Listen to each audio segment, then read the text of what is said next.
Buen día con todos. La clase del día de hoy lleva por título Los cambios y reformas constitucionales. El contenido de la clase del día de hoy es el siguiente. Los cambios constitucionales, sus causas, y para la siguiente clase es la reforma constitucional, procedimientos y límites.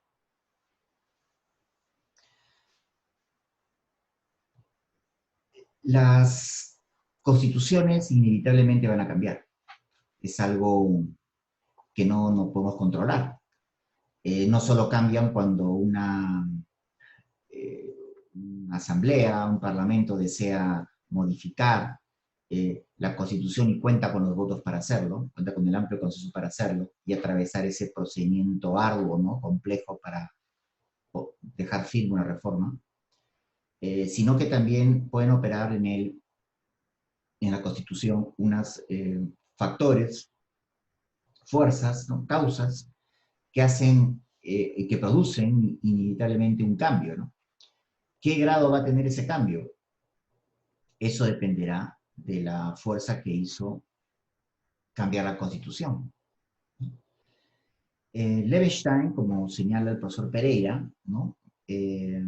Sostenía, ¿no?, que la mejor Constitución no es más que un compromiso que se deriva del equilibrio que en aquel momento presentaban las fuerzas sociales, ¿no?, que participaban en su nacimiento, ¿no? Por ejemplo, si evoco la Ley Fundamental de Bonn de 1949, es evidente que todos los aliados, ¿no?, al final de la Segunda Guerra Mundial, lo que se proponían era una Alemania con más espíritu democrático, una Alemania con estabilidad política, con gobernabilidad, ¿no? Para una parte, para toda Alemania, pero para una parte, porque solo se aplicó en la Alemania federal, ¿no?, levantándose el muro de Berlín, ¿no?, después de la guerra. Necesitaban un parlamento dimensionado, colocaron una barrera electoral para que existan dos partidos, ahora son más de dos, pero sigue existiendo la gobernabilidad. Buscaron fórmulas de racionalización parlamentaria y crearon la moción de censura constructiva, ¿no?, para evitar censuras de connotación inmadura, ¿no?, a los primeros ministros, al canciller. Hubo unas, y luego, claro, la propia Constitución, la Ley Fundamental de Bonn estableció que estaban proscritos los partidos de ideología nazi, ¿no?, hasta el día de hoy, ¿no? Entonces, aprendiendo su historia, pues creó una constitución y bueno, hay un tribunal federal que es el tribunal constitucional más emblemático que tiene Europa y uno de los más emblemáticos del mundo.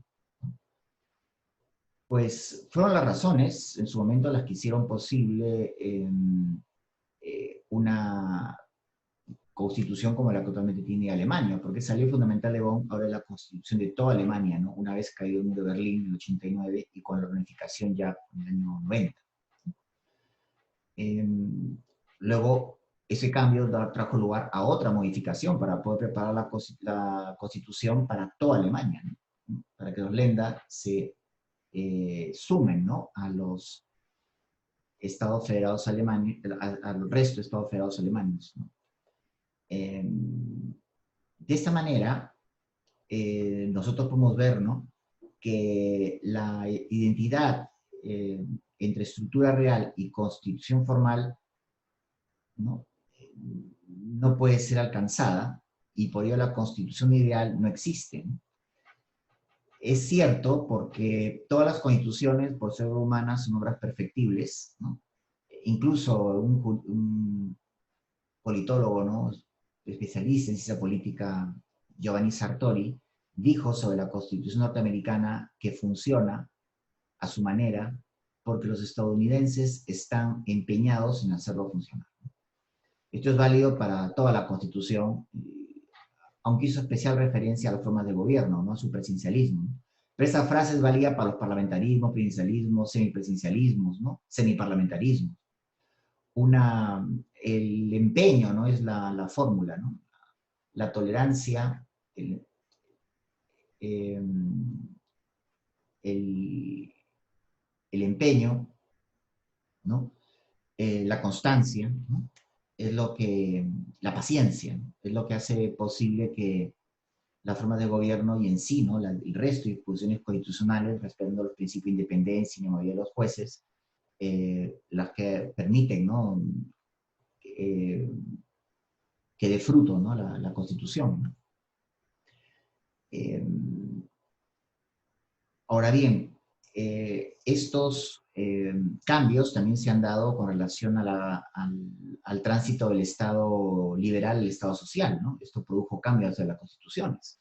Las constituciones, al final de la Primera Guerra Mundial, e incluso ya con la Segunda, pues era raro una constitución que no tuviera un título o capítulo dedicado a los derechos sociales, ¿no? Ahí está la Constitución de México de Querétaro de 1917 y la alemana de Weimar de 1919, ¿no?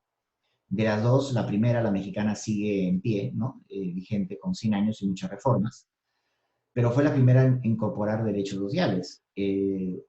Hoy en día la Constitución española, Francia, en el preámbulo de la Constitución francesa anterior, que sigue vigente, reconoce los derechos sociales.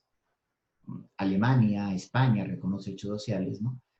Raro es una constitución que no lo haga, pero es lo que ha dado lugar al reconocimiento del Estado social, que ha producido otro cambio constitucional.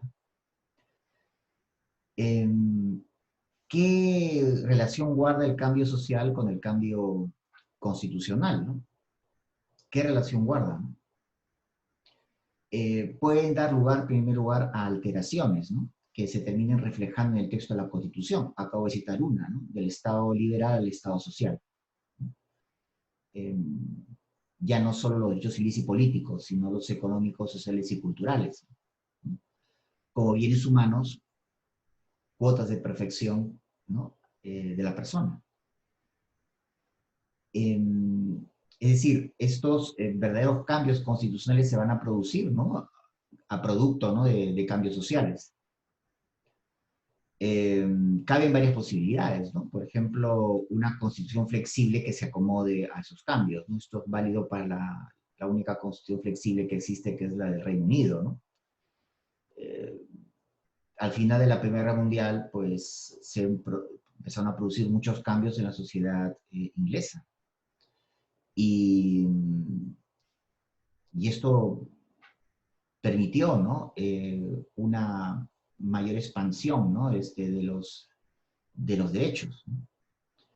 Y también permitió, ¿no? El ascenso social, ¿no? De mucha gente, ¿no? Eh, de hecho, al fin de la Primera Guerra Mundial llega al poder el primer gobierno laborista, ¿no? Entonces, eso también produce un gran cambio, ¿no? Una constitución flexible pues se puede llegar a acomodar, ¿no?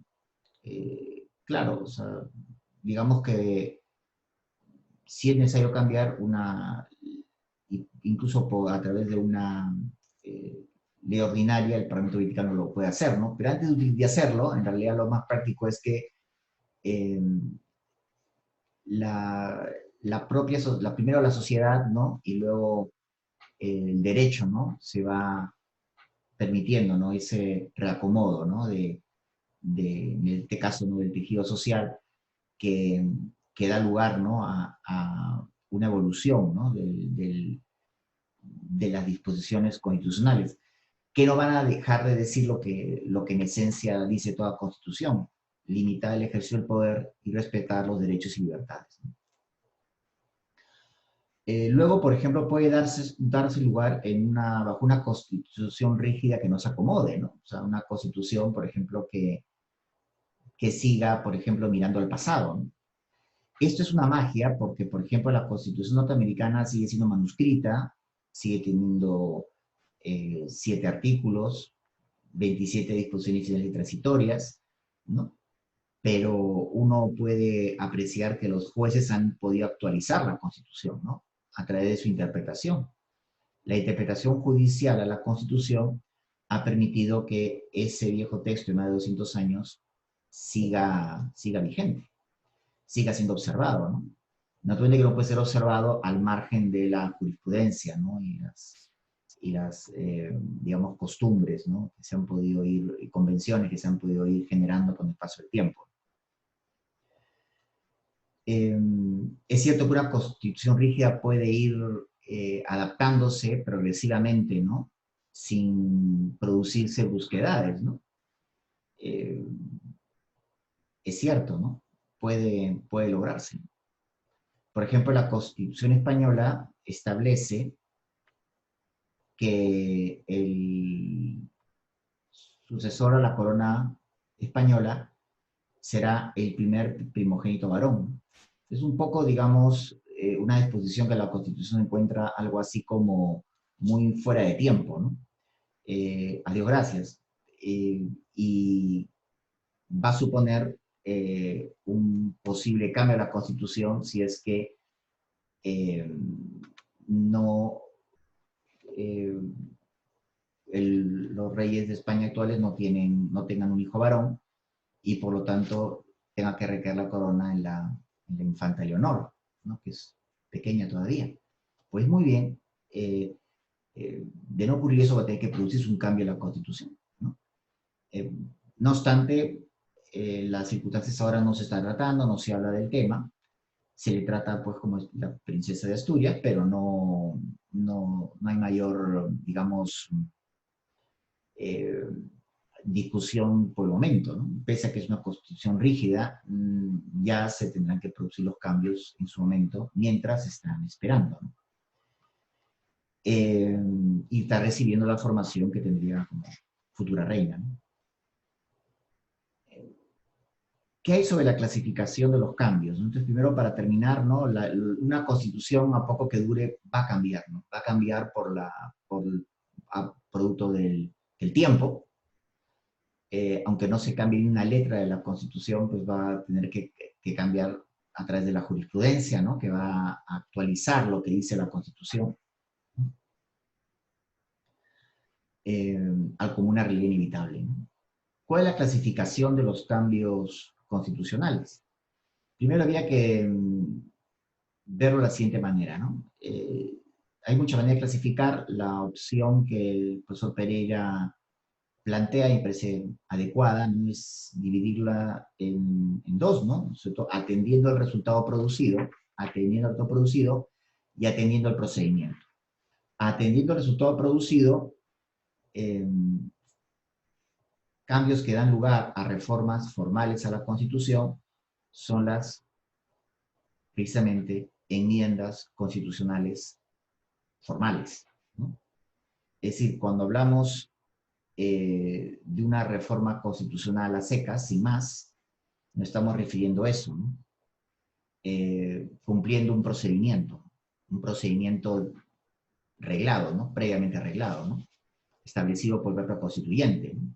No hablemos, digamos, de constituciones que no puedan cambiar, sino que siendo fiel a sus principios rectores, la Constitución puede enmendarse con el propósito de cumplir mejor su papel, que es reconocer hechos y libertades, ¿no? A través de la efectiva división del ejercicio del poder, ¿no? Y luego están los cambios, ¿no? Que no modifican la letra del texto constitucional, ¿no? Que es también el segundo caso, el de atendiendo que sería de atendiendo al resultado producido, ¿no? Estamos ante los cambios que no modifican la letra del texto constitucional. Son las llamadas mutaciones constitucionales, ¿no? Está la costumbre, ya sea en su forma de usos o convenciones, ya lo vimos, y la interpretación judicial a la Constitución, ¿no? Las mutaciones constitucionales, el derecho, segundo el derecho consuetudinario, o sea, las costumbres en forma de usos o convenciones, y la interpretación judicial a la Constitución. Aquí en este caso, por ejemplo, estudiaremos lo que son las mutaciones, pero valga decir de que en estos casos no se está modificando el texto de la Constitución, sino que hay un elemento eh, que, que fuera de la Constitución que ha permitido, ¿no? Que la que sin tocar una letra de la palabra de la Constitución, pues podamos seguir comprendiendo que a pesar de ese tiempo y que ante una realidad cambiante, la Constitución puede seguir siendo aplicada sin problemas, ¿no? Porque en su esencia no ha cambiado, sino que a través de las sentencias de un juez, de un tribunal que interpreta la Constitución, puede decirnos que la Constitución sigue respondiendo, ¿no? A dar solución, ¿no?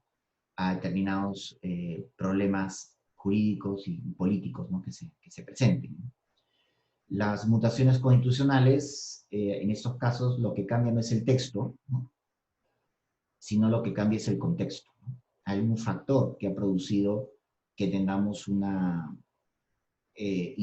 surja, ¿no? Una manera de comprender o interpretar la Constitución, que aunque no cambie en la letra la Constitución, sentimos que la hemos leído de una forma, de una manera mucho más amplia, ¿no?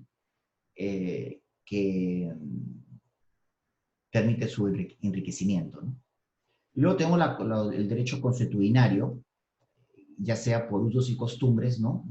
Temas de cortesía parlamentaria o, o sanas costumbres, ¿no? Y cuando digo sanas, digo arregladas a la Constitución, que permiten resolver vacíos, lagunas entre las disposiciones de la Constitución. Entonces tenemos, en este caso, estamos hablando de atendiendo, claro está, al resultado producido, estamos dando lugar a los cambios formales a la Constitución y a los cambios que no modifican formalmente la Constitución. Son dos grupos. Y luego vayamos a la segunda clasificación, que es atendiendo al resultado producido, ¿no? No, mejor dicho, atendiendo al procedimiento, perdón, atendiendo el procedimiento. Primer caso, ya lo vimos, atendiendo el resultado producido, cambios formales a la Constitución y cambios a través de los cuales no se produce un cambio formal de la Constitución. Y luego, atendiendo el procedimiento, estamos hablando de aquellos cambios que se producen según el procedimiento previsto en la Carta Magna, ¿no? Que suele estar al final de un texto constitucional, ¿no? Miren ustedes el artículo 206 de la Constitución peruana, ¿no? Como un ejemplo. Y luego están los que no siguen ningún procedimiento preestablecido, ¿no?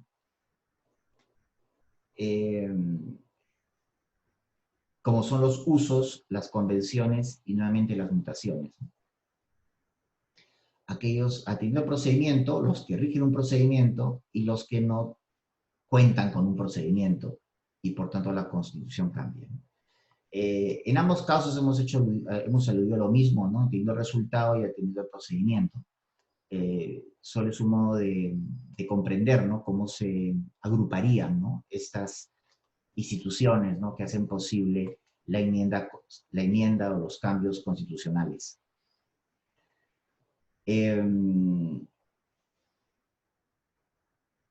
Ahora bien, en el segundo caso, atendido al procedimiento, está claro que no hemos hablado de la interpretación judicial de la Constitución, porque las sentencias no aparecen sin más, ¿no? Aparecen obviamente como producto de un procedimiento, ¿no? De un procedimiento. Es decir, las resoluciones judiciales están previstas para resolver litigios, ¿no? Conflicto de pretensiones entre las partes, no para reformar, las constituciones, ¿no? Aunque en la práctica la interpretación, una de las consecuencias de una resolución judicial de un tribunal constitucional lleve, ¿no? A producir esas sentencias, llamémosle, como algunos dicen, manipulativas, ¿no? Que permiten, por adición, ¿no? O permiten, exhortando, ¿no? A través de la exhortación, ¿no? Realizar una adecuada comprensión a una ley o una propia disposición constitucional que considere que deba ser debidamente interpretada, ¿no? Esas normas constitucionales adscritas que puede producir el máximo intérprete, ¿no? De la Carta Magna, ¿no? Pero eso ya lo veremos, ya tendré la oportunidad de estudiarse, ¿no? Entonces, que quede claro ambas, ¿no? Ambas formas de clasificación, ¿no? Atendiendo al resultado producido, ¿no? Cambios que dan lugar a una reforma formal a la Constitución, ¿no? Y los cambios que no modifican la letra de la Constitución, ¿no? Por ejemplo, están las mutaciones, las convenciones y la interpretación judicial de la Constitución, que no tocan una letra. Y atendiendo al resultado, y atendiendo al procedimiento, nos encontramos con las que se producen de acuerdo con un precisamente procedimiento que está previsto en el texto constitucional, ¿no? Puse el ejemplo, artículo 206 de la Constitución, y las que no siguen ningún procedimiento previsto, ¿no? Como, como son las convenciones y las mutaciones. Hablemos de las fuerzas no constitucionales que dieron lugar a reales cambios constitucionales. Vayamos a hablar de esto. Hemos hecho alusión a alguno, ¿no? Cuando hemos mencionado que los cambios sociales posteriores a la Primera y Segunda Guerra Mundial dieron un paso, ¿no? Avanzado hacia el cambio del Estado liberal al Estado social, ¿no?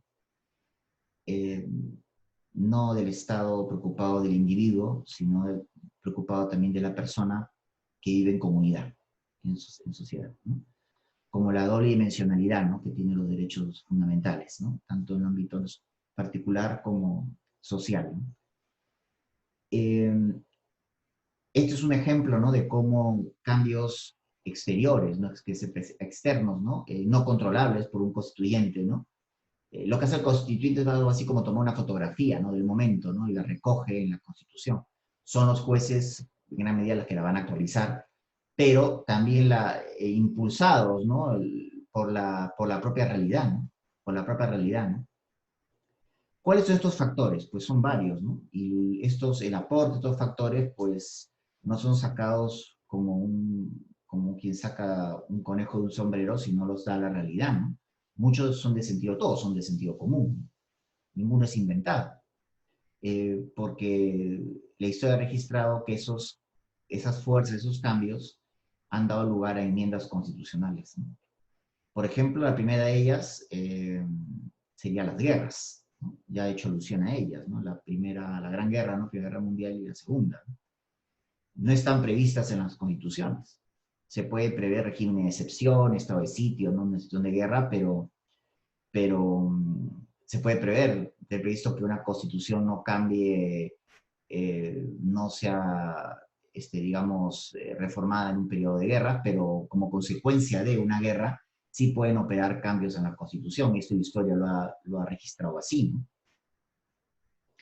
Hay constituciones que prohíben reformas durante tiempos de guerra, ¿no? Porque no hay la tranquilidad, madurez, estabilidad necesaria, por sentido común, pero por sentido común al final de la guerra también pueden producirse cambios. Del Estado liberal al Estado social es un ejemplo, ¿no? Luego, por ejemplo, también vimos, ¿no? Que las guerras pues transformaron contextos sociales, contextos sociales, ¿no? Por ejemplo, al final de la Primera Guerra Mundial, pues produjo un gran cambio social, ¿no? Porque fue una guerra en la que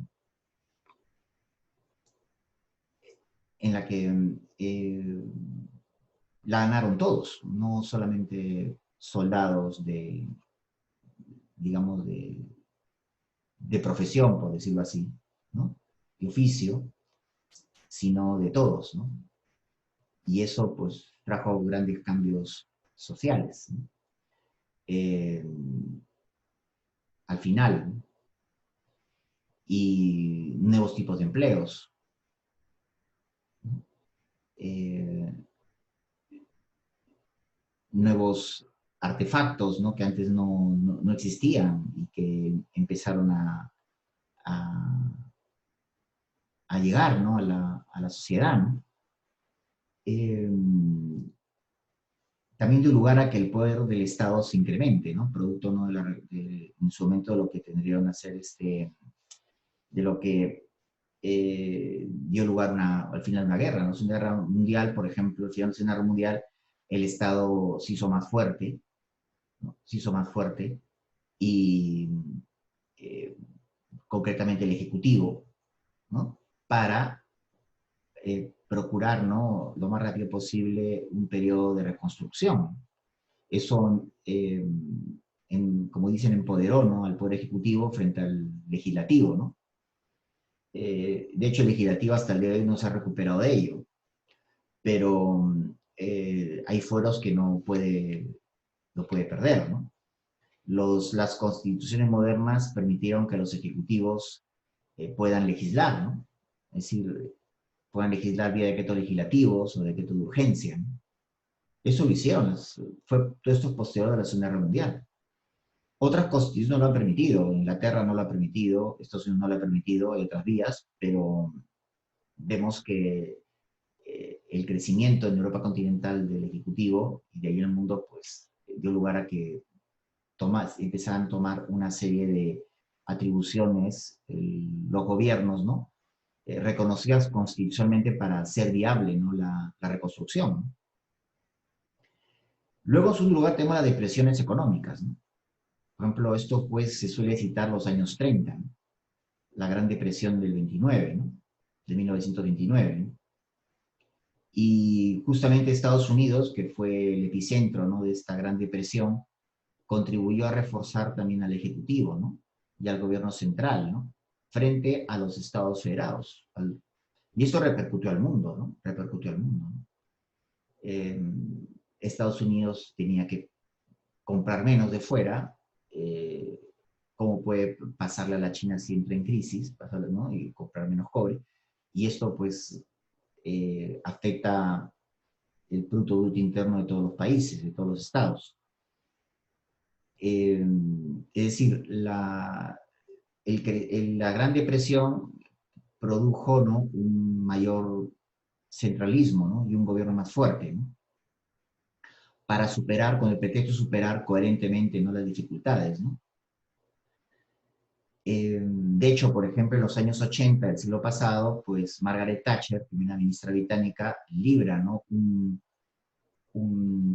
enfrentamiento, digamos, pues político, ¿no? Con jurídico, ¿no? Con el poder de los sindicatos, ¿no? Porque sentía, de acuerdo a su visión, que el país se le iba las manos, ¿no? Y tenía que producirse un reordenamiento de lo que ellos llamaban el welfare state, ¿no? Hacia una economía más liberal, ¿no? Hacer el Estado hacerlo más chico, eh, eh, impulsar más la iniciativa privada, ¿no? Eh, la crisis financiera europea, ¿no? También, por ejemplo, ha dado lugar a cambios en la Constitución. Por ejemplo, la Unión Europea actualmente tiene más poder, ¿no? Yo viví en Europa durante el doctorado, la época más romántica, ¿no? Pero hoy en día, eh, no digamos que se ha convertido la Unión Europea en un megaestado, pero eh, los presupuestos públicos de cada Estado miembro tienen que pasar por un check por la Unión Europea, en Bruselas. Entonces esto ya es, digamos, más complicado, ¿no? Y de igual manera, ¿no? El trato de la Unión Europea hacia Grecia para su rescate económico ha sido extremadamente duro, ¿no? Extremadamente duro, ¿no? Eh, España se libró de un rescate similar, ¿no? Porque su economía pudo paliar, ¿no? Los durísimos efectos, ¿no? De la crisis económica, pero no exenta de otros problemas, ¿no? Porque el bipartidismo se fraccionó, ahora son 4 partidos y es más difícil ahora formar gobierno, ¿no? En todo caso, pues todo esto ha producido cambios, ¿no? eh, se puede producir una mayor centralidad de las decisiones, ¿no? Especialmente de estados que pueden ser federales, ¿no? Se puede producir una mayor fortaleza, ¿no? Se hace más fuerte el gobierno, ¿no? Y con el pretexto de lograr, ¿no? Digamos, reactivar, por ejemplo, la economía, ¿no? Y buscan centralizar para realizar labores coordinadas, ¿no? Esto ocurre, ¿no? Otra causa no constitucional que da lugar a cambios constitucionales es el estado social o de bienestar, ¿no? Ya en el periodo entre guerras y luego de la Segunda Guerra Mundial, pues los estados más emblemáticos fueron, pues, sobre esto fue Inglaterra, el Reino Unido, Welfare State, Francia, hasta el día de hoy, Alemania, está Suecia, el Canadá, otros lo siguen también, España, ¿no? Son estados de bienestar, en donde el Estado procura una serie de prestaciones sociales, ¿no? Políticas públicas, ¿no?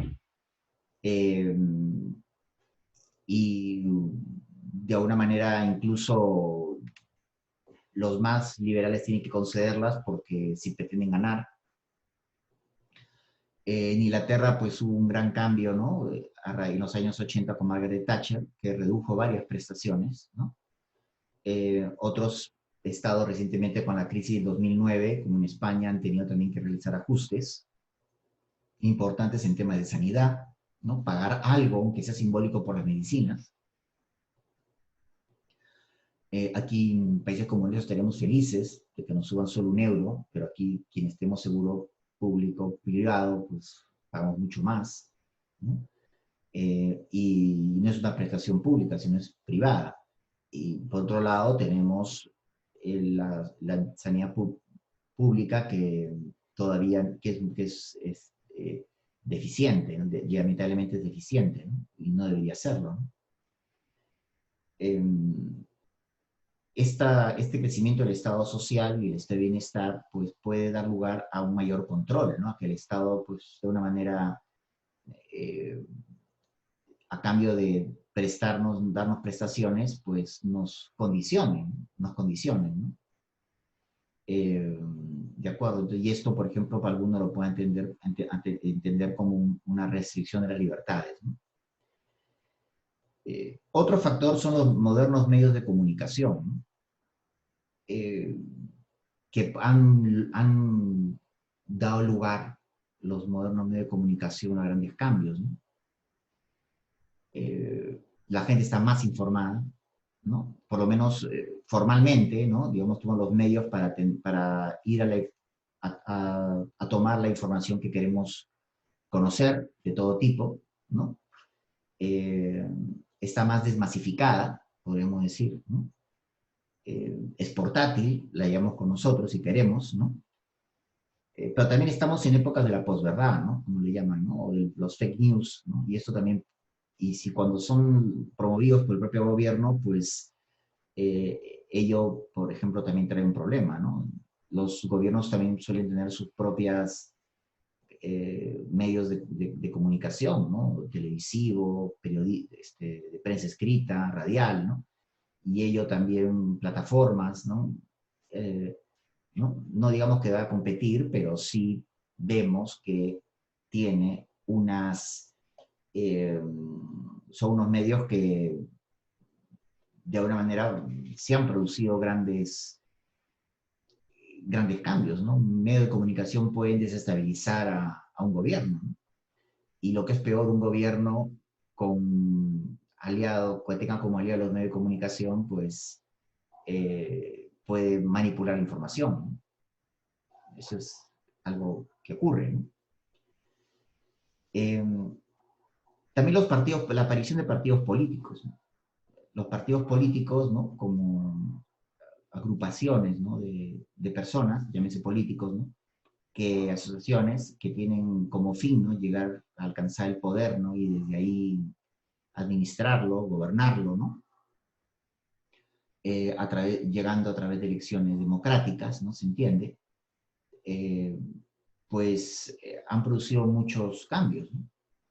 Es decir, estas facciones, ¿no? Que uno pueda encontrar como una manera de agrupar, ¿no? Ideologías.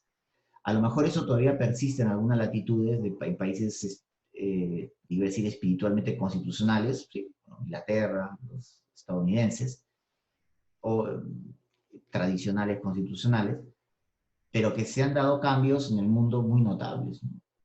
Y en esto, por ejemplo, no me estoy refiriendo solamente a lo que pueda pasar en esta parte del mundo, ¿no? O sea, en, en el caso, por ejemplo, de Europa, pues se ha producido el crecimiento de partidos nuevos que ya tienen escaños en el Parlamento, ¿no? En Grecia, en España, en Francia mismo, ¿quién lo diría? El actual presidente francés es de un partido joven, ¿no? En Marche, ¿qué se llama, no? El presidente Macron. Entonces, es decir, los partidos que debían ser maquinarias, ¿no? Organizaciones, ¿no? En donde se agrupan personas que comparten un conjunto de ideas, pueden discrepar en muchas, pero hay un conjunto de ideas medulares que hoy en día a veces ya no es eso, ¿no? Partidos que puedan ser, como le llaman algunos ahora, federación independientes, que, que eso pues puede terminar produciendo ciertas deslealtades con el elector, ¿no? Si es que ganan, ¿no? Hoy en día es raro una constitución que no reconozca, tenga alguna disposición o disposiciones relativas a los partidos, ¿no? Pero fíjense que en Estados Unidos la Constitución americana no dice nada, ¿no? No dice nada, esto se ha ido generando, ¿no? Como una manera de organizarse, ¿no? Eh, y guarda mucha relación obviamente guarda mucha relación con las condiciones reales para generarse verdadera política en un país, ¿no? Un país que no tiene las condiciones para hacer real política, pues dudosamente a lo que ellos llaman partidos van a ser algo así como cascarones, ¿no? Que no, sin contenido, ¿no? En la vida social se puede apreciar, ¿no? O sea, cuando los ingleses suelen, incluso en el seno de una familia, poder entre sus componentes, o entre hermanos, o entre hijos y el abuelo, o en fin, o el tío, lo que sea, decir, pues yo en él tengo un aliado, ¿no? Para lograr convencer a mi padre o lograr tal objetivo con él o en ella tengo un aliado, somos aliados, ¿no? Hoy también se puede romper esa, ese sentido de tener un aliado, ¿no? Pues eso que puede darse en las familias inglesas, pues se traslada, ¿no? De la vida privada se traslada a la vida pública en los partidos, ¿no? En que precisamente se trata de una composición de aliados, ¿no? Que pueden discrepar dentro, pero que comparten un determinado ideario, ¿no? Un ideario, comparten una ideología, comparten un modo de ver el mundo, con matices, ¿no? Incluso puede haber dentro de una agrupación, compartiendo ideas medulares, división, algunos matices, ¿no? Unos más radicales que otros. Otros que en el centro que los pueden atemperar, ¿no? Eso ocurre. Es algo normal, es algo normal. Los partidos, por tanto, han dado lugar a cambios constitucionales también, ¿no? Ya no podemos hablar solamente como decir, no es, los parlamentos no están solamente alineados por linajes familiares, ¿no? ¿No? Como uno a lo mejor con un vistazo lo puede uno observar, ¿no? Por estamentos, ¿no? Hoy en día la Cámara de los Lores, ¿no? Los pares hereditarios, los obispos, ¿no? Quienes, eso, digo, de una manera es una tradición que, bueno, hoy en día los parlamentos, pues, se componen a través de partidos, ¿no? Que deben agrupar intereses, ¿no? Intereses en los cuales deben coincidir, ¿no? Sus militantes, ¿no? Básicamente, y que tengan un espíritu, ¿no? De permanencia en el tiempo, de permanencia en el tiempo, no pasar de partido en partido, ¿no? Mejor. Es más, en antaño uno salía de un partido y se iba pues a su casa a pasar un largo invierno, porque sentía que ya no era, ya no tenía sentido, pero ahora pensar que salir de un partido para irte a otro, o irte a otro y otro, eso es muy contemporáneo, ¿no? Es muy contemporáneo, ¿no? ¿De acuerdo? Eso, incluso esas deslealtades hoy en día se han normalizado y eso, por ejemplo, llama mucho la atención. Y eso va a producir otro cambio adicional, ya, si no lo ha producido ya, ¿no? Es un tema para analizar, ¿no? El sistema electoral también es otro factor importantísimo, ¿no? El sistema electoral, ¿no? Las constituciones modernas tienen un sistema electoral, las constituciones clásicas, algo escritas, algo dicen, ¿no? Por ejemplo, la Constitución americana, por ejemplo, puede decir la forma como es elegido el presidente, pero ya son detalles que dan lugar para una ley orgánica, ¿no? Para legislación, ¿no? Eh, producen cambios constitucionales. La forma como, por ejemplo, se va a terminar componiendo un parlamento dependerá de la ley electoral y el sistema por el cual se eligen a los representantes, ¿no? En nuestro caso es el sistema DONT, que se aplica clásicamente, que es un sistema de cifra repartidora que termina siempre favoreciendo al partido que tenga más votos, ¿no? O sea, el partido que tenga más votos final se termina llevando matemáticamente más votos, ¿no? Que es convertir los votos en escaños, ¿no? Y eso da lugar, por ejemplo, a las mayorías, ¿no? Pero si variara el sistema DON, pues evidentemente la composición sería distinta, ¿no? Si existiera, por ejemplo, y luego mucho tiene que ver también, no solo si es un parlamento bicameral, qué tipo de representación va a existir y cómo van a ser electos, ¿no? En una cámara, y qué tipo de representación y cómo van a ser electos los miembros de la otra cámara, ¿no? Donde no puede haber, que tiene que ser diferente, ¿no? Para que se ejerza una real representación, una representación proporcional, proporcional y nacional en una cámara, y una representación bajo un principio de igualdad, ¿no? Y territorial en otra, ¿no? La relación entre una Cámara de Diputados y un Senado, y el sistema electoral pues se encargará de realizarlo, ¿no? De realizarlo, ¿no? Para que sea lo más representativa, ¿no? O sea, reflejo, ¿no? De la sociedad, ¿no? De la sociedad. Tenemos, además, sobre el sistema electoral, por ejemplo, si se van a elegir los parlamentarios por lista abierta o lista cerrada, en otras palabras, si vamos a mantener el voto preferencial o no, eso también produce un cambio en las instituciones constitucionales como el Parlamento muy notorio, ¿no? Muy notorio. Claro que repercuten, ¿no? Claro que producen cambios. La Constitución sigue intacta, pero esto puede producir ciertos cambios en la operatividad.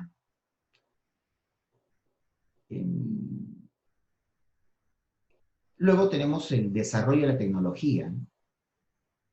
El desarrollo de la tecnología. En la actualidad, hoy, por ejemplo, los parlamentarios se están comunicando, haciendo sesiones vía virtuales, como tenemos clase nosotros, vía plataformas digitales, y empiezan a tener sesiones, ¿no? Y de alguna manera estas herramientas han llegado eh, para quedarse, porque terminada la etapa de confinamiento, pues es evidente que van a producirse ciertos cambios, ¿no? No digo que no va a volver a ser igual, digamos, será diferente, ¿no? Habrá cosas que hacíamos antes y otras que no hacíamos tanto, que la vamos a incorporar, y otras que nunca hacíamos que ya también se han normalizado, ¿no? Las sesiones del Parlamento, por ejemplo, pues, virtuales, ¿no? Sin el recinto parlamentario, llaman políticamente, institucionalmente llaman mucho la atención, van a dar mucho la atención. De hecho, se probó una resolución legislativa en la cual se dice que los portavoces pueden llevar no solo la voz, sino el voto de sus representados, y eso es inconstitucional. Pueden llevar sí la voz, una voz coordinada, consensuada con su grupo, pero al momento de votar tienen que votar todos, porque el voto es indelegable, ¿no? Un parlamentario no puede delegarle en otro su voto, ni siquiera por vía de una escritura, por poder notarial. No podría, no puede. Eso sería ya producir un cambio muy fuerte, ¿no? Está aprobada esa resolución legislativa y debería revisarse porque no parece ajustada a la Constitución, porque la tecnología permite, ¿no? Que se puede emitir el voto, ¿no? A través de sus hogares, ¿no? Y una sesión plenaria virtual. Eh, Luego tenemos la mejora en los procedimientos de sanción y recaudación de impuestos, ¿no? En unos países mejor desarrollados que otros, ¿no? Eh, es que es también un factor por el cual el Estado también se hace más fuerte, ¿no? Es una herramienta que tiene el Estado, pero es una herramienta no confiscatoria, sino una herramienta de justa distribución, ¿no? Quien gana más, paga más impuestos. Me parece proporcional.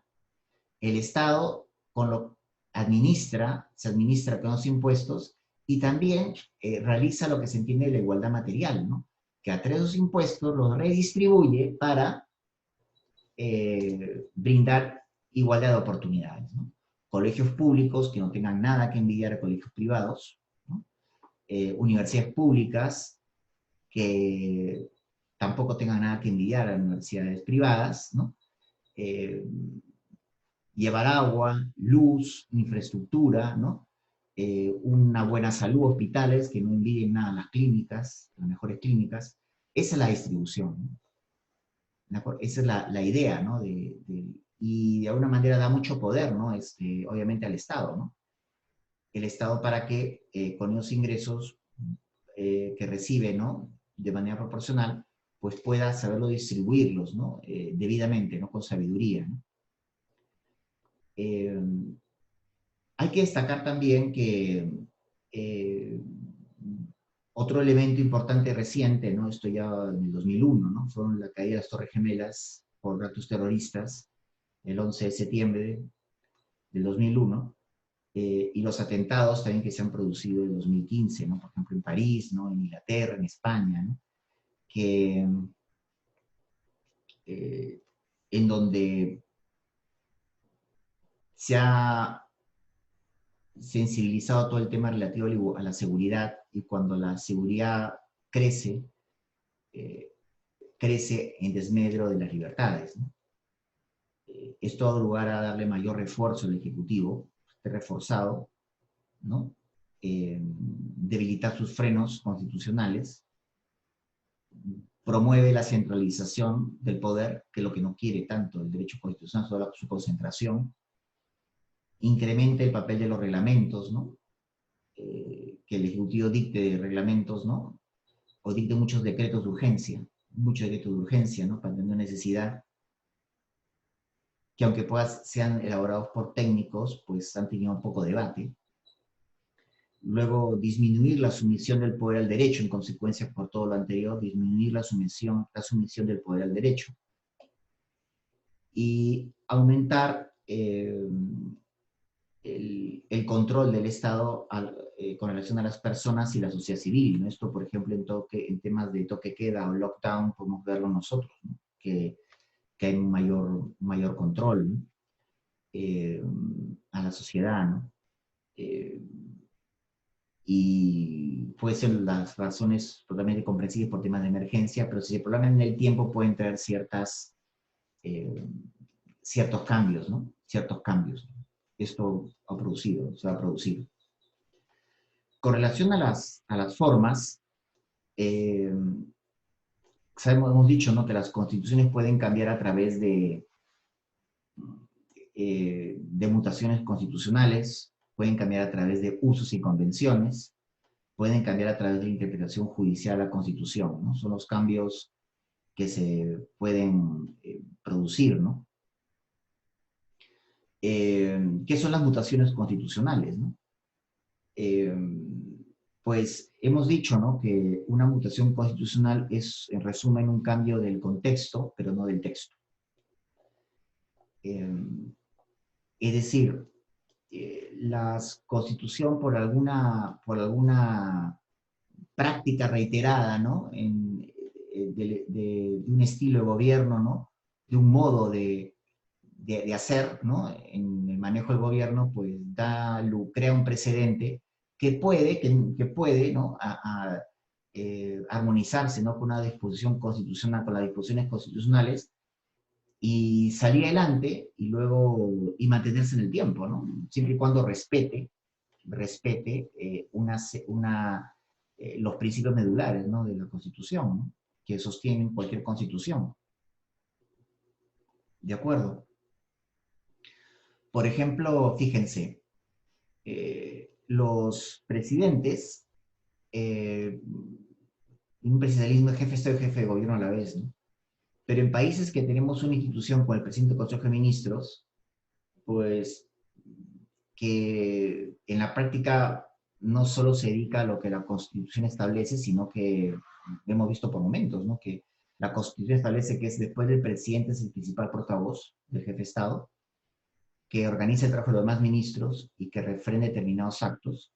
Hemos visto en gobiernos pasados que tenemos primeros ministros que hacen más que esas tres funciones, que realmente llevan las riendas, ¿no? Del gobierno, ¿no? Y el presidente más bien está, no digamos que reducido, pero circunscrito, ¿no? A las labores de un jefe de Estado, ¿no?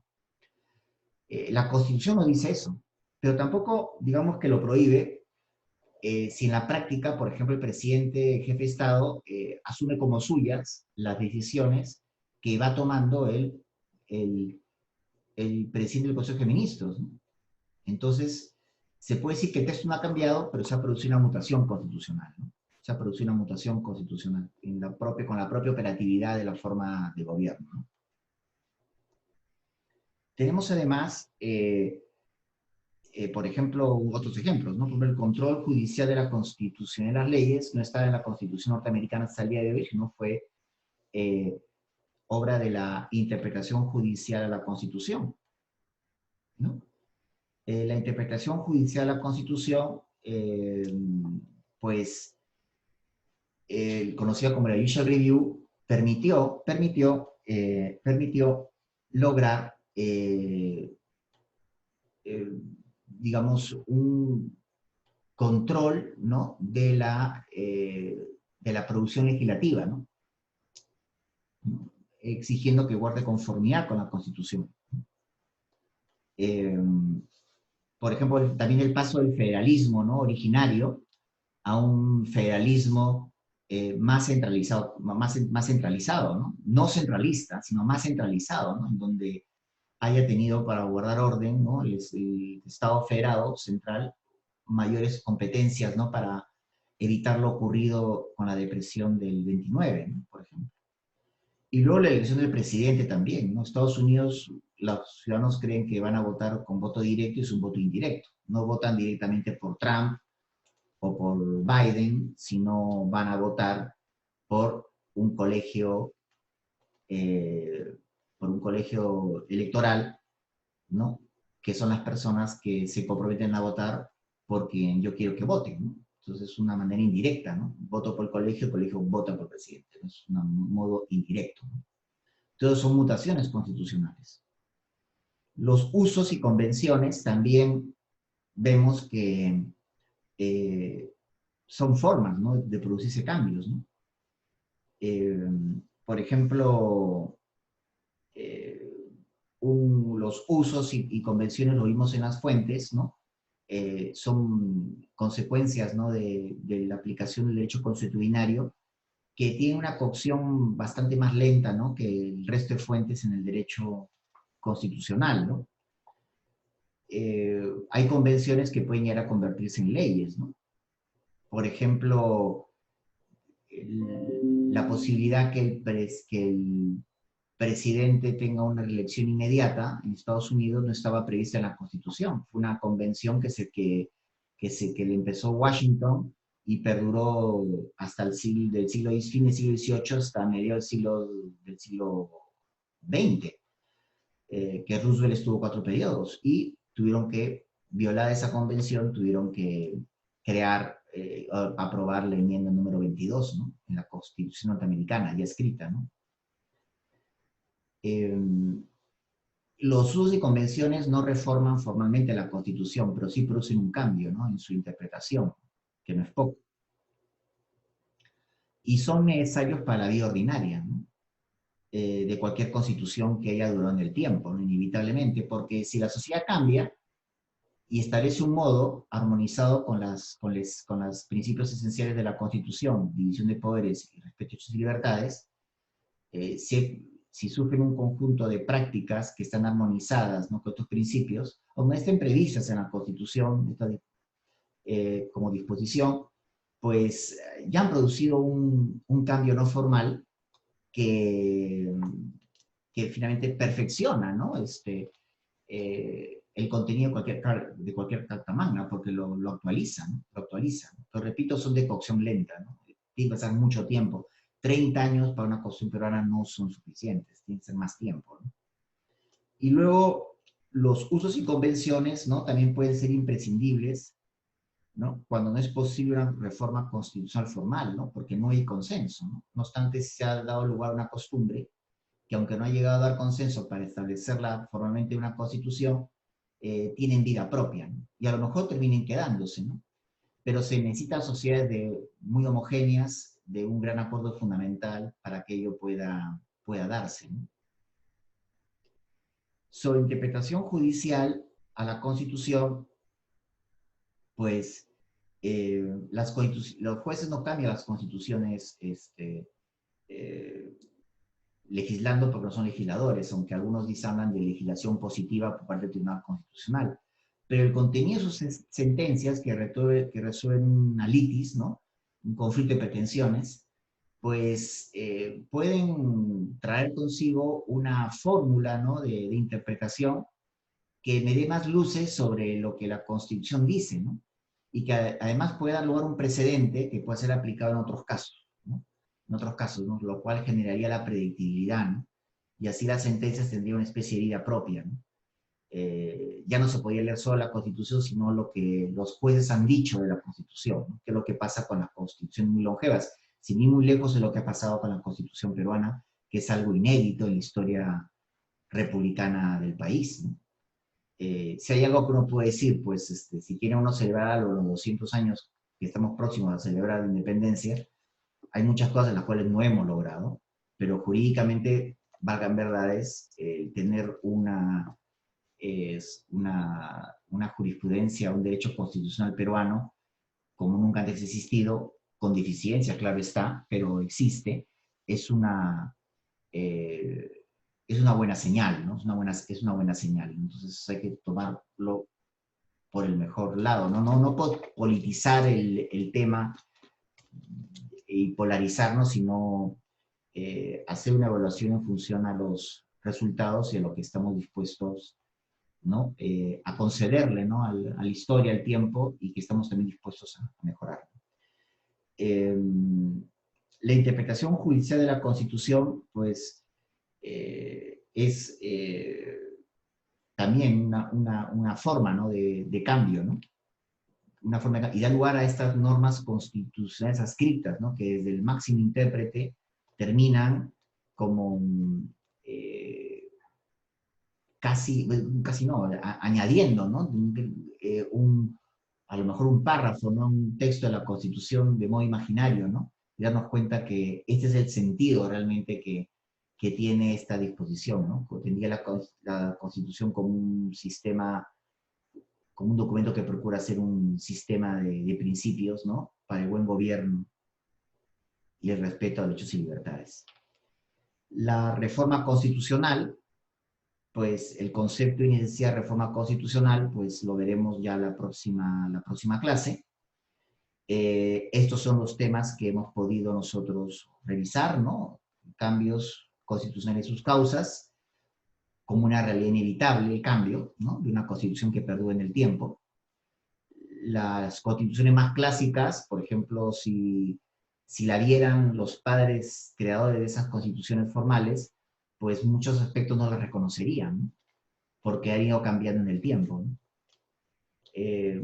O sea, es decir, lo que piensa, lo que quería el constituyente, creo yo que en la realidad por una constitución que perdura en el tiempo es, digamos, tiene un efecto limitado, ¿no? Porque a medida que la constitución perdure, vamos a escuchar más a lo que los jueces dicen sobre la constitución, a sobre lo que los constituyentes pensaron que debía ser, ¿no? Eso va a pasar con el paso del tiempo, ¿no? Uno va alejándose de lo que dicen los padres de la Constitución, no lo esencial, repito, y los jueces no es que van a decir algo contrario, sino que van a colocar la letra pequeña, los puntos, las comas, ¿no? Los puntos aparte, ¿no? Pero que dentro, ¿no? De toda una misma idea, ¿no? No buscar contradecirla, sino adaptarla a los tiempos modernos, ¿no? La clasificación de los cambios que hemos visto, las fuerzas que dieron lugar a reales cambios a la Constitución, que es una lista larga y que crece, eso crece con las ediciones que tiene el libro el profesor Pereira, porque la realidad cambiante. Y los cambios formales, ¿no? Que hemos mencionado, ¿no? Un modelado, por ejemplo, cambios formales que hemos mencionado, y pasaremos a hablar del cambio más formal de todos, ¿no? Que es ese procedimiento que tiene toda Constitución para ser enmendada.